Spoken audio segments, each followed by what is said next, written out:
Inside the car world, there are four concepts we hear about all the time: ABS, ESP, manual versus automatic transmissions, and EBD systems. But today, instead of just explaining them with words, we're going to show them visually using our awesome Nissan Qashqai. So without wasting any time, let's start with ABS. Basically, ABS helps a car stop both safer and faster. And because of that, it dramatically improves vehicle safety. For example, first, I brought the car up to 100 kilometers per hour, and you can see at the top of the screen exactly how many meters the car needed to stop.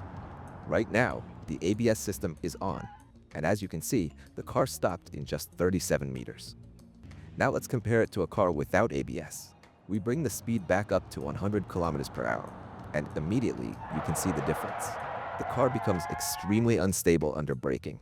It starts sliding everywhere, and in the end, it only manages to stop after 46 meters. That's around 8 or 9 meters worse than the car with ABS. And honestly, that difference is huge. That's exactly why ABS is such an important safety system and why basically every modern car absolutely needs it. Just like you saw in the Tesla video, this effect becomes super obvious when ABS isn't working properly. The Tesla back then didn't have its ABS functioning correctly, which is why its braking performance was terrible. Now, let's move on to manual versus automatic transmissions. We're going to compare their acceleration and see which one is actually faster. So for this test, I converted one car into an automatic and kept the other one manual. The red car you see here is the automatic version. And as you can see, it launches really well and manages to hit 0 to 100 kilometers per hour in around 10 seconds, which honestly is a pretty decent number. Now let's move on to the manual car, where things get interesting. We've all heard before that manual cars are supposedly faster. But before we continue, tell me in the comments, do you think the manual car will beat the automatic? And well, surprisingly, no. The manual version actually ended up slower. It reached 0 to 100 kilometers per hour in 11 seconds, about 1 second slower than the automatic. So there you go. That answers our second question. Now let's move on to the third topic, ESP. ESP is basically a system that helps the car stay stable and prevents excessive wheel spin or loss of control. And that wheel spin part is very important during acceleration. So first I'm going to test acceleration again.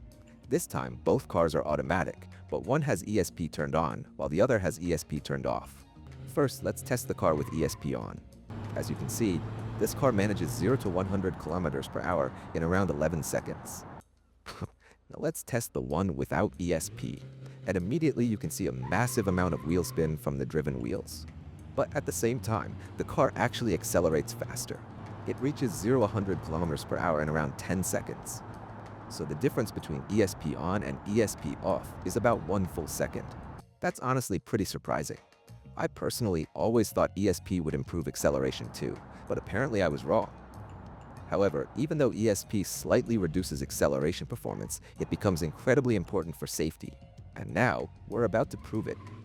We're taking our red car up to 100 kilometers per hour and then performing some absolutely brutal maneuvers. So stay with me until the end. As you can see in the top left corner, I'm holding the throttle completely flat. I never lift off the gas. The car is basically on cruise control at 100 kilometers per hour while we throw extremely aggressive steering inputs at it. And as you can see, without ESP, the car becomes very unstable and loses control extremely easily. And honestly, this is really dangerous in real-life driving situations. Now let's try the exact same thing with ESP turned on. And immediately the difference is obvious. At 100 kilometers per hour, the car suddenly feels calm, stable, and safe. Why? Because the car is able to maintain the direction it's supposed to follow without excessive sliding or instability. Even though we're flooring the gas pedal and turning the steering wheel aggressively, the car still manages to stay composed. So we can clearly say this: ESP may slightly reduce acceleration performance, but in return, it gives you much better safety. Now tell me in the comments, would you keep ESP turned on or off? Now after all that, let's move on to the EBD system.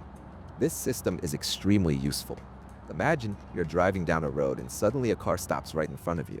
But in that exact moment, you aren't paying enough attention to brake quickly. That's where EBD steps in to save you. Here, our Nissan Qashqai does not have the system, so it simply crashes straight into the car ahead and causes damage to both vehicles. But now we bring in the Audi A7, a car that does have this system. And yes, you heard that correctly. As you can see, the car is moving at 70 km per hour, and suddenly it brakes by itself.